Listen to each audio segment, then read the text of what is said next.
नमस्कार, ये आकाशवाणी शिमला है। अब आप प्रभा शर्मा से प्रादेशिक समाचार सुनिए।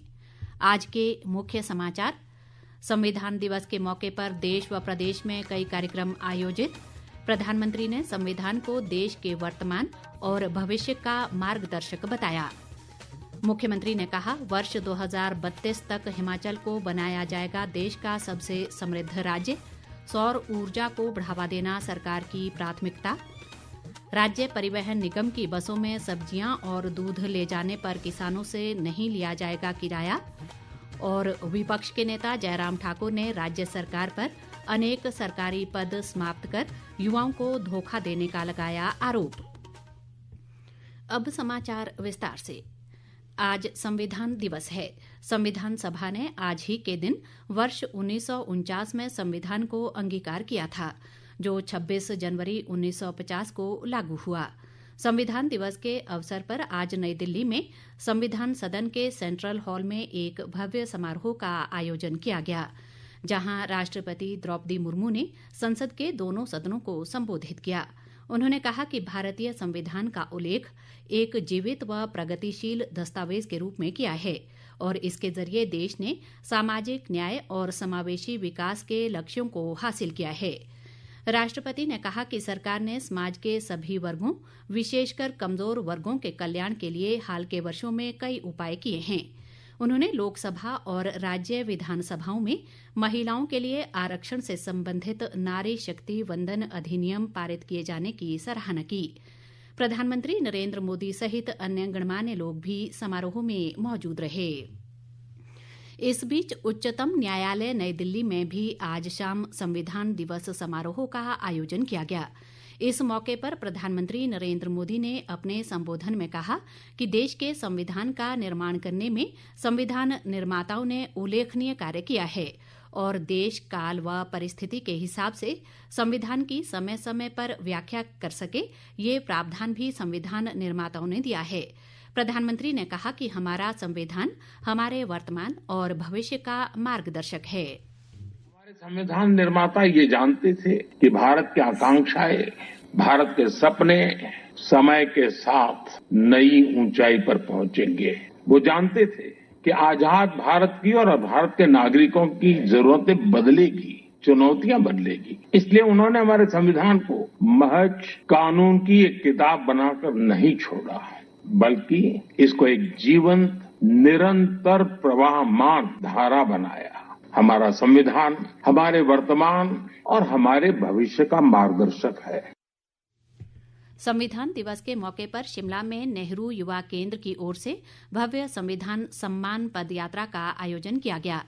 इसमें विभिन्न स्कूलों के बच्चों के अलावा ITI के विद्यार्थियों और NSS व NCC के कैडेटों ने अंबेडकर चौक से विधानसभा तक पदयात्रा की। इस दौरान लोगों को संविधान के प्रति जागरूक किया गया। विधायक हरीश जनार्था ने इस जागरूकता रैली को हरी झंडी दिखाकर रवाना किया। इससे पहले डॉक्टर भीमराव अंबेडकर की प्रतिमा पर पुष्पांजलि अर्पित की गई। इस बीच प्रदेश के कार्यालयों में संविधान दिवस पर आज अधिकारियों और कर्मचारियों को संविधान की उद्देशिका की शपथ दिलाई गई। भाजपा द्वारा संविधान दिवस पर आज शिमला में एक संगोष्ठी का आयोजन किया गया। इसमें प्रदेश विश्वविद्यालय शिमला के कानून व विधि विभाग के प्रोफेसर संजय संधू मुख्य वक्ता रहे। उधर हमीरपुर के राजकीय महाविद्यालय बड़सर में संविधान दिवस को लेकर भाषण प्रतियोगिता का आयोजन किया गया, जिसमें विद्यार्थियों ने संविधान पर अपने विचार रखे। उप प्राचार्य डॉक्टर मनोज डोगरा ने बताया कि भारत का संविधान दुनिया का सबसे बड़ा लिखित संविधान है। मुख्यमंत्री सुखविंदर सिंह सुक्खू ने कहा है कि राज्य सरकार प्रदेश को वर्ष 2027 तक आत्मनिर्भर राज्य बनाने की दिशा में कार्य कर रही है और वर्ष 2032 तक हिमाचल को देश का सबसे समृद्ध राज्य बनाया जाएगा। शिमला में आज ग्रीन हिमाचल समृद्ध हिमाचल को लेकर आयोजित एक कार्यक्रम में उन्होंने बताया कि सौर ऊर्जा के माध्यम से प्रदेश में 3,000 से अधिक युवाओं के लिए रोजगार के अवसर सृजित किए जा रहे हैं और राज्य के घरों की छतों पर लगभग 16 लाख सोलर रूफटॉप लगाए जाएंगे। मुख्यमंत्री ने कहा कि इससे प्रदेश को हरित ऊर्जा राज्य बनाने का सपना साकार करने में मदद मिलेगी। उन्होंने कहा कि ड्रोन तकनीक के माध्यम से लगभग 15,000 युवाओं को रोजगार के अवसर सृजित किए जा रहे हैं और निर्माण, कृषि, चिकित्सा व आपदा के दौरान खाद्य वस्तुओं का वितरण करने में ड्रोन तकनीक महत्वपूर्ण साबित हो सकती है। मुख्यमंत्री सुखविंदर सिंह सुक्खू आज से दिल्ली दौरे पर हैं। उन्होंने नई दिल्ली के प्रगति मैदान में 43वें अंतर्राष्ट्रीय व्यापार मेले का दौरा किया और हिमाचल हस्तशिल्प व हथकरघा निगम, विभिन्न स्वयं सहायता समूहों, हिम इरा और HPMC द्वारा लगाए गए स्टॉलों का अवलोकन किया। इनमें शहद, कृषि उत्पाद, शॉल, फल उत्पाद, हस्तशिल्प और ऊनी वस्त्रों के स्टॉल शामिल हैं। शेष समाचार इस अंतराल के बाद।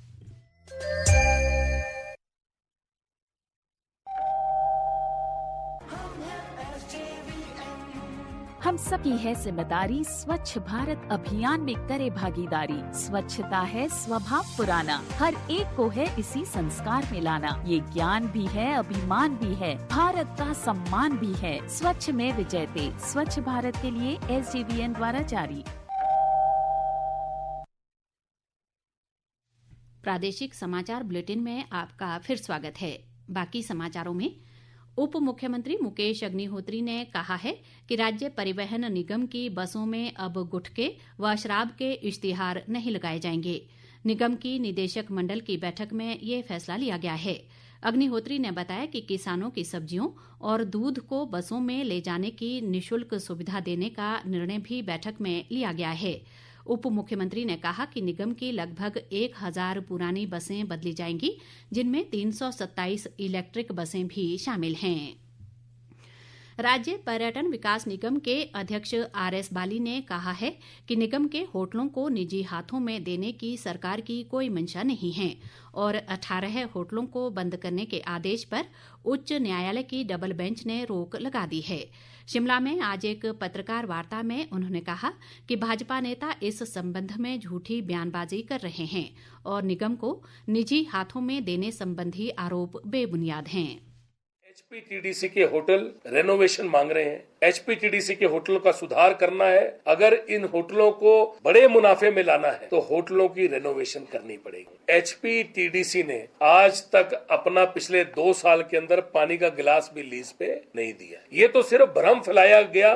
हमारे हिमाचल प्रदेश में 1,111 रूम है HPTDC के पास। माननीय हाई कोर्ट ने सिर्फ HPTDC से उस समय यही पूछा था कि आप अपनी ऑक्यूपेंसी बताइए कि कितनी है। बाली ने कहा कि पिछले वर्ष और इस वित्त वर्ष में राज्य पर्यटन विकास निगम का टर्नओवर 100 करोड़ रुपए से अधिक का रहा है। उन्होंने कहा कि उच्च न्यायालय के आदेश के मुताबिक पेंशनरों को सभी देनदारियों का भुगतान किया जाएगा। विपक्ष के नेता जयराम ठाकुर ने राज्य सरकार पर युवाओं के साथ धोखा करने का आरोप लगाया है। उन्होंने कहा कि एक ओर जहां राज्य सरकार कई सरकारी पद खत्म कर रही है, वहीं युवाओं के लिए नई भर्तियां भी नहीं निकाली जा रही हैं। जयराम ठाकुर ने कहा कि मुख्यमंत्री 680 करोड़ रुपए की स्टार्टअप योजना की गारंटी पूरा करने का दावा कर रहे हैं, जबकि युवाओं को इसके बारे में पता ही नहीं है। विपक्ष के नेता ने पूछा है कि सरकार ये बताए कि स्टार्टअप योजना का पैसा किसे दिया गया है। उन्होंने किसानों से गोबर खरीदने की गारंटी पूरा करने संबंधी मुख्यमंत्री के बयान को झूठा बताया है। चंबा जिले के जनजातीय क्षेत्र भरमौर में आज जनजातीय गौरव दिवस के समापन समारोह का आयोजन किया गया। जनजातीय विकास मंत्री जगत सिंह नेगी ने इसमें मुख्य अतिथि के रूप में शिरकत की। उन्होंने कहा कि प्रदेश में अब हर वर्ष जनजातीय गौरव दिवस का आयोजन किया जाएगा और अगले वर्ष पांगी में ये दिवस मनाया जाएगा। उन्होंने बताया कि पांगी व भरमौर क्षेत्रों में महान स्वतंत्रता सेनानी बिरसा मुंडा की जयंती के उपलक्ष्य में 15 से 26 नवंबर तक जनजातीय गौरव दिवस के तहत विभिन्न कार्यक्रम आयोजित किए गए।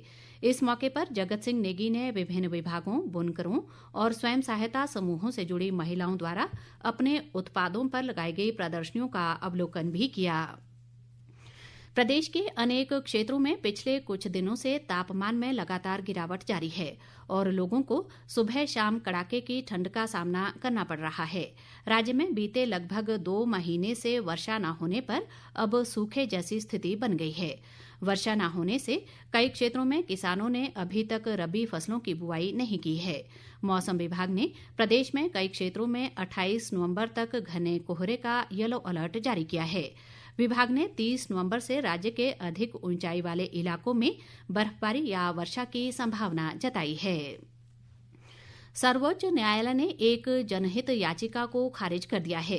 इस याचिका में निर्वाचन आयोग को इलेक्ट्रॉनिक वोटिंग मशीन ईवीएम के स्थान पर बैलेट पेपर का इस्तेमाल करने का निर्देश देने की मांग की गई थी। उच्चतम न्यायालय के 2 न्यायाधीशों वाली खंडपीठ ने ईवीएम में कथित हेरफेर के कारण बैलेट सिस्टम पर लौटने की मांग को आज खारिज कर दिया। अंत में मुख्य समाचार एक बार फिर। संविधान दिवस के मौके पर देश व प्रदेश में कई कार्यक्रम आयोजित।